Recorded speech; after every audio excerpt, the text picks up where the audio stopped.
네, 시청자 여러분, 구독자 여러분 안녕하십니까? 100원, 200원 후원해주시는 후원자 여러분들께도 이제 감사의 말씀드리고요.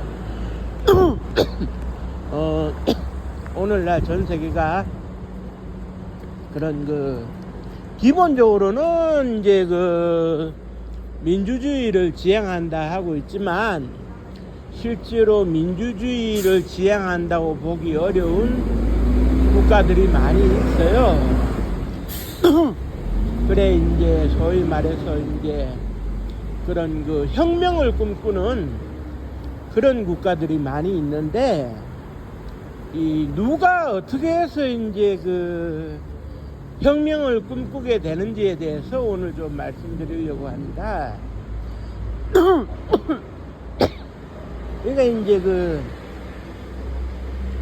우리가 영어로 이제 학명으로 따질 때 혁명을 레볼루션이라고 이야기를 하고 혁명에 이제 반대되는 말을 이렇게 반란, 폭동 뭐 이런 식으로 해가지고 쿠데타라고 얘기를 하는데요.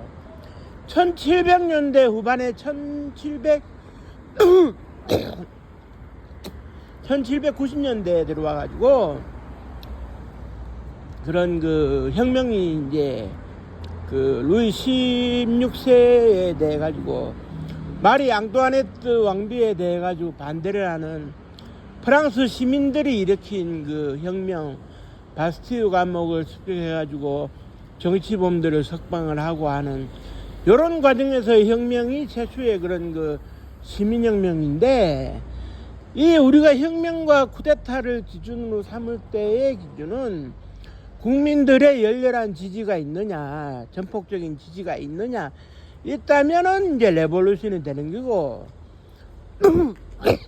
일단에 이제 무장 세력들이 권력을 찬탈하면 그건 쿠데타가 이제 되는 거죠. 그래 이제 프랑스의 혁명 이후에 이제 프랑스는 자기네 국가의 국가죠. 그러니까 우리로 말하면 애국가 라 마르세유즈인가 이제 국가를 이렇게 제정을 하고 지금의 삼색 국기를 제정해가지고 혁명의 상징으로 삼았는데, 그 이후에 혁명을 꿈꾼 사람들이 이제 상당히 이제 많이 이제 나타났어요. 가장 대표적인 게 이제 영국의 산업혁명을 비판하면서 죽으라고 16시간씩 일을 하고 8시간 밖에 잠을 못 자는 노동자들이 오히려 돈을 많이 벌지를 못하고, 자본가들은 결국 돈을 벌어가지고 1882년도에 참정권까지 얻게 되는 이 상황, 이거의 불합리성을 타파하기 위해서 책을 썼다는 칼 마르크스, 그리고 칼 마르크스에게 재정적 후원을 해주면서 마지막 자본론의 못다한 지필을 마무리했다는 엥겔스. 그래 이제 마르크스의 경우에는 그런 거 있죠. 영국의 무덤에 가면은 그런 글귀가 있습니다. 세계의 노동자들이여 단결하라. 그래 원래 마르크스라는 사람은 독일 사람이었는데 프랑스를 거쳐가지고 영국에 건너가가지고 학자로서 이제 공부를 했고, 오늘날 막스 레닌주의의 기초를 쌓은 사람이에요. 그리고 이제 1917년도에 드디어 이제 막스 레닌주의의 한 축을 차지하는 레닌이라는 사람이 공산 쿠데타를 일으켜가지고 로마노프 왕조를 몰아내고 그런 공산 독재 국가를 설립을 했죠. 그래서 이제 지금 현 시스템 하에서는 뭐라 그래야 될까요? 푸틴도 그렇습니다만은 구소련이 이어가지고 러시아 전체가 죽어서야 물러나는 이런 공산 적색 권력이 됐어요. 죽어서 이제 물러나는 그런 시스템이 됐는데, 이게 비단 구소련 러시아만의 문제는 아니죠. 1922년도에 이른바 로마 진군으로 파시스트적인 군사정부 건설을 이제 이렇게 선포를 했는 그 파시스트의 주역 무솔리니 같은 경우에도 43년도에 패망할 때까지 죽어서 이제 물러났고, 1933년도에 그 나치당으로 일떠선 아돌프 히틀러의 경우도 그 우파이긴 합니다만은, 극우이긴 합니다만은 무조건 그 게르만 민족 아리아인이 최고다라는 걸 내세우고 세계 정복에 나섰다가 45년도 4월 30일인가요? 그 5월 1일인가요? 그 이제 새벽에 총통 벙커에서 자살했다고 이렇게 알려지고 있는데, 그 외에도 많습니다. 1930년대 초반에 이제 들어서면 정말 극우 정권, 반공만이 최고다라는 정권이 이제 또 등장하게 되는 것이 소위 그 스페인 내전을 통해 가지고 뭐 이렇게 각종 정치 단체들이 군사적인 싸움을 했습니다만은 뭐 스탈린이 아무리 도와줘봤자 히틀러가 모든 걸 도와주는 프랑코 장군이 승리해가지고 프랑코 혁명이라고 부를 수 있는 혁명 군사정부가 출범을 했는데, 1975년도인가요?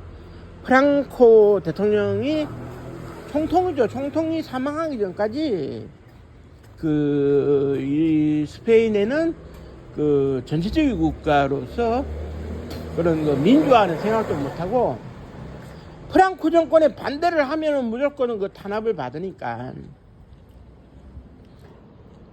그리고 1960년대에 들어와가지고 독립이 이루어진 아프리카의 경우에는 독립운동에 선봉에 섰던 사람들이 오히려 독재자가 돼가지고 공산 독재 적색 정권을 이루면서 죽어서야 물러나는 이러한 모습.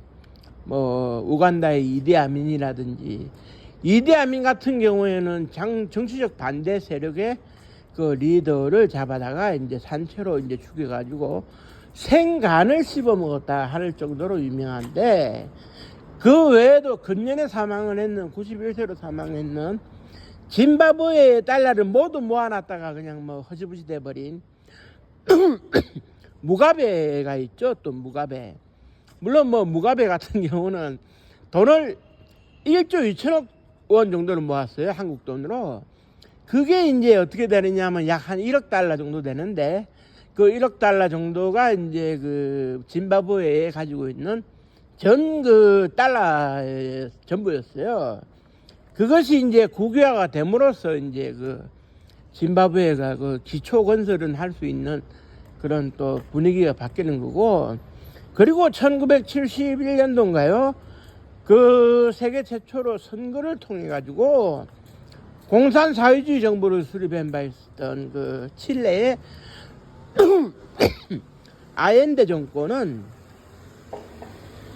73년도에 극우 보수 우파였던 그 미국의 지원을 받는 피노체트 유권참모총장이 군사 쿠데타를 일으켜가지고 피노체트가 이제 집권을 하면서 아엔데 대통령을 사살하고, 그렇게 그 미국 CIA의 지지를 받는 정권으로 거듭나가지고 1988년도에 물러날 때까지 독재를 했죠. 그리고 이제 자신의 반대했던 좌익 세력들을 하루아침에 그 월드컵 경기장에 모아놓고 집단으로 총살을 해가지고 그 피비린내를 나게 만드는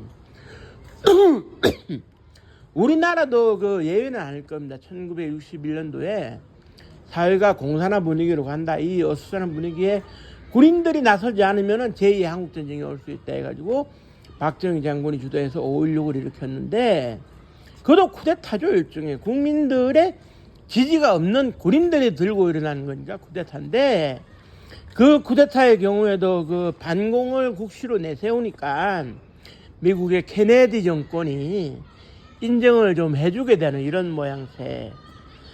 그리고 그 파나마 운하를 놓고 그 일떠서려 했던 그 파나마의 그 노리에가 정권도 미국의 침공으로 이제 무너졌지 않습니까?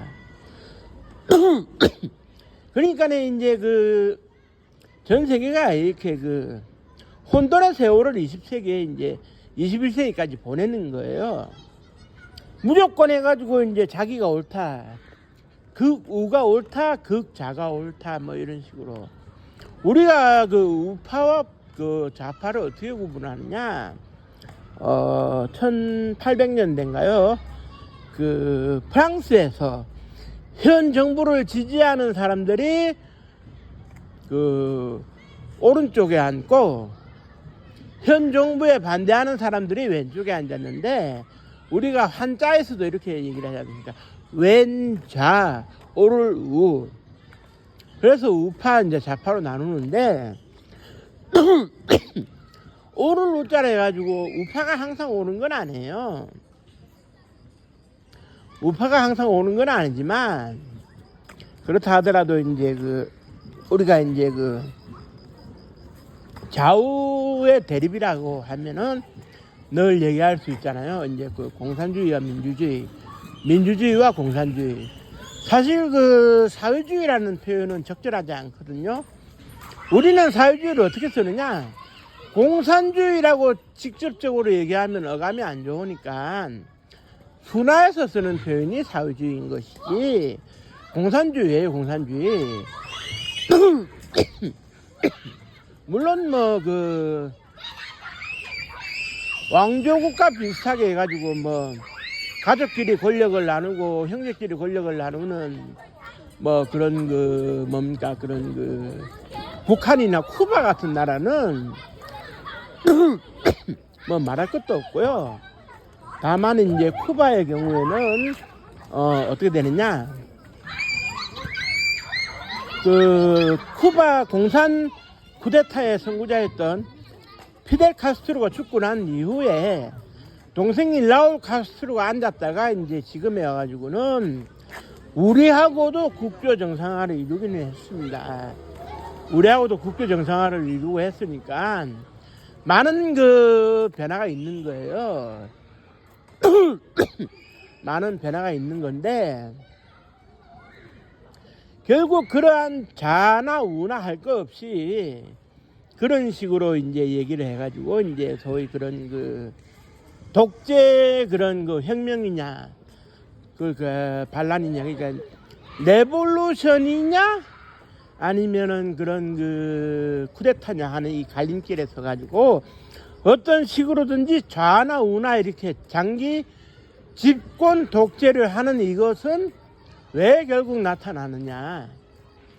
그 사회가 혼란이 이제 발생했다라고 판단되어질 수 있는 부분에서 내가 혼란을 수습해 보겠다 해가지고 이를 떠서는 것이지만, 결국 근본적인 목적은 내가 권력을 잡으면 이 나라를 잘 이끌 수 있을 것 같은데 라는 그 생각에서 출발하는 거예요.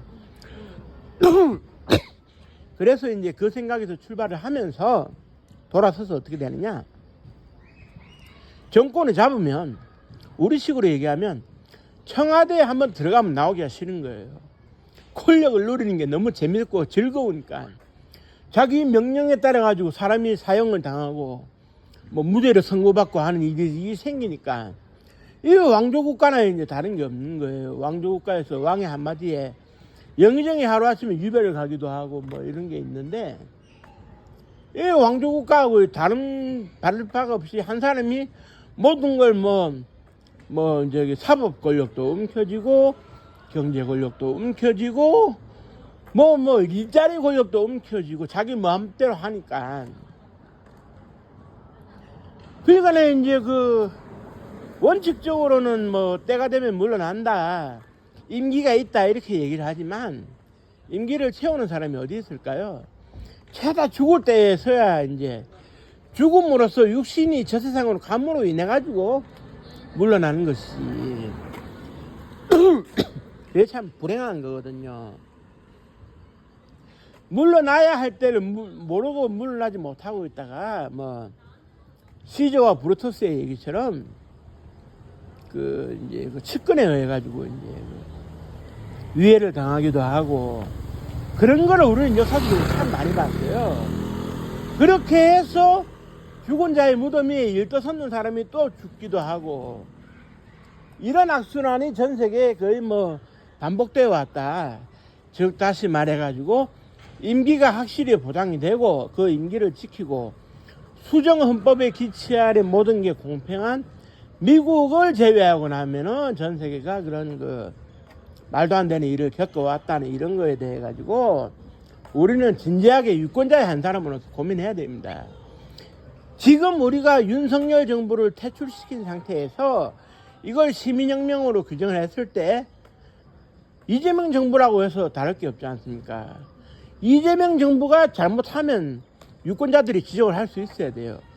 권력은 국민으로부터 나오고 주권은 국민 개개인에 있는 거거든요. 국민 개개인이 투표로서 일떠설 때 어떻게 되느냐, 그런 그 과거에 그 불황무식했던 그런 그 좌든 우든 통치 정권이 안 나오는 겁니다. 독재 정권이 안 나오는 거예요. 그러니까 이제 이 지점에서는 이제 결국 유권자 모두의 활약상을 우리가 이제 기대해 볼 수가 있는 건데, 우리가 이제 주어진 선거에서 열심히 한 표를 행사하는 것으로도 많은 그 효력을 발생시킬 수 있다. 저는 이렇게 생각하고요. 결국 국민의힘에서 나오지 않은 권력은 언젠가 무너지게 돼 있다 하는 것을 반면교사로 삼아야 될 겁니다.